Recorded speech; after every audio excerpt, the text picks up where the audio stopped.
Earlier this past week, Marjorie Taylor Greene was getting angry at her fellow Republicans for not getting in line with her attempts to impeach Joe Biden.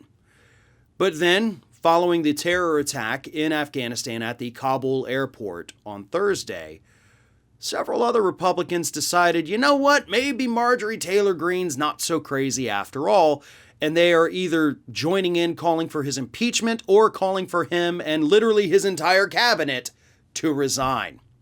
The latest individuals to join in are Josh Hawley, Marsha Blackburn, and Lindsay Graham. Three major warmongers.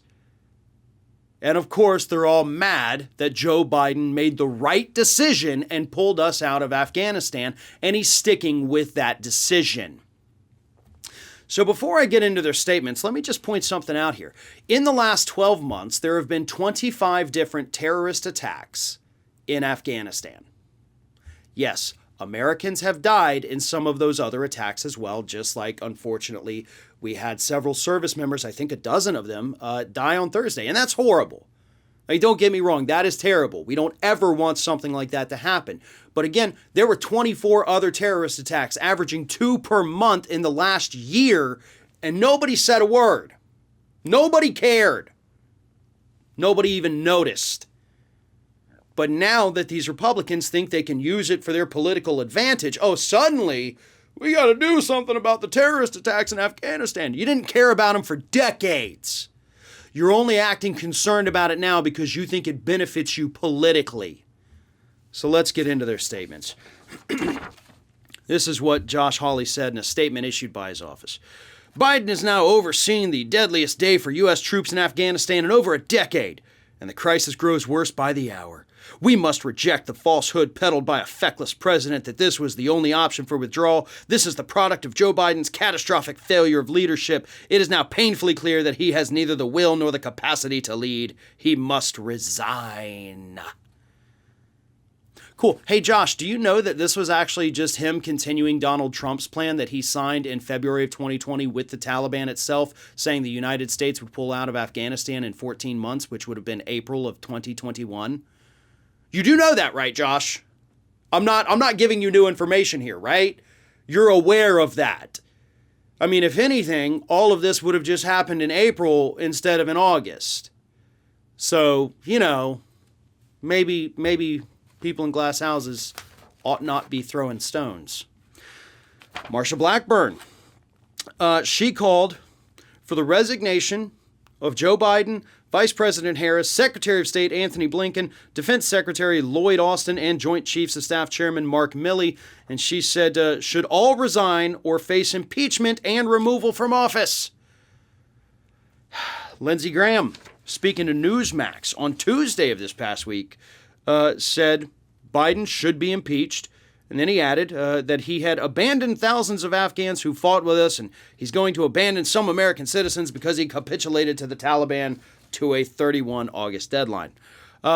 So Graham wants him impeached. Blackburn wants him impeached. Hawley just thinks he should resign right now. Marjorie Taylor Greene has the articles of impeachment ready, and I would love to read them because I want to know what high crimes and misdemeanors were committed. Because just because you don't like the decision, just because the decision was messy, that doesn't make it illegal. We're now entering the phase of this Biden administration, much like we saw with Obama, where Republicans tried several dozen times to impeach him. Throughout the course of 8 years, there were several dozen times they were trying to impeach him, and now we're just going to live through the same thing. And it's because, well, for several reasons, but the biggest one is because these Republicans I'm talking about here, they want us back in this endless war. Because endless war is great for defense contractors, and whenever something is good for defense contractors, whenever they're making lots of money, it flows right back to these politicians. Josh Hawley and Lindsey Graham especially raking in the dough from the defense industry. And, of course, it doesn't help that you have the corporate media out there every day talking about how much Biden screwed up on this, even though a majority of people in this country actually support the decision to get out of the country. The majority also say that he didn't do it very well, but they agree that it did need to happen. So I don't know how they reconcile those two things. Was it messy? Hell yeah, it was messy, and they could have done it better. But it did need to be done.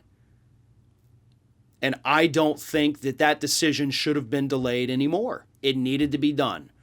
Planning could have been better, hell yeah.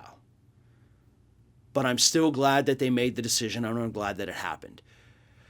But the biggest thing, nothing about it was illegal. Nothing. Nothing about it was a high crime or a misdemeanor.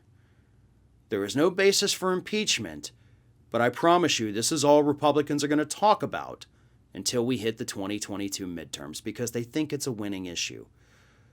Most of the public's already moved on from this. They're moving on to the other outrages, like Republican governors allowing COVID to take over their states as they run out of oxygen in the hospitals. So, yeah, good luck trying to run with that message. The public's attention span isn't long enough to care about something for 14 solid months. I've been in this game long enough to know that is one of the absolute truths of the American electorate.